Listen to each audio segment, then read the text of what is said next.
vlogs. Today we're doing a quick fix to our heater that wasn't working.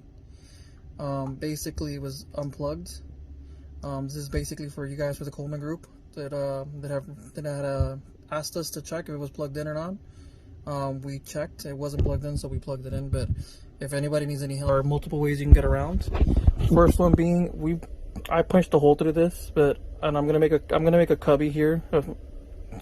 But if you get in there and you look in here, here's the outlet for it. So if you look around here, and you'll usually see it around here. Like I found mine like not even a couple minutes ago, right here on the ground.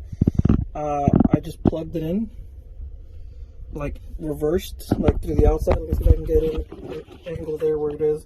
So it sits right there, and then now we turned on the main power to it to test it out, and it actually works.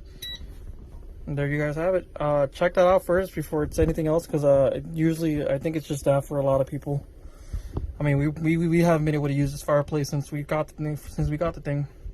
Alright guys, I also forgot to add another great way you can see it is if you come through here where there's thing by the door, this little cabinet area for your trash, and you come in like so and stick a flashlight or anything around there, you'll see the cord right around there as well. So if you have somebody that can help you while you're in the other end trying to plug it in, that works as well.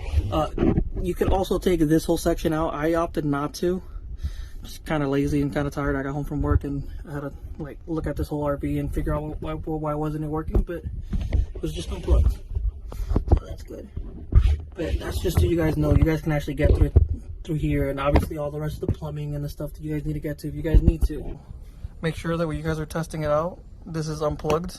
Plug it in, and then you plug this in the thing that gives power to the camper, and then this way you'd be able to turn it on, because if you turn on the inverter, it's not going to turn on. Just so you guys know.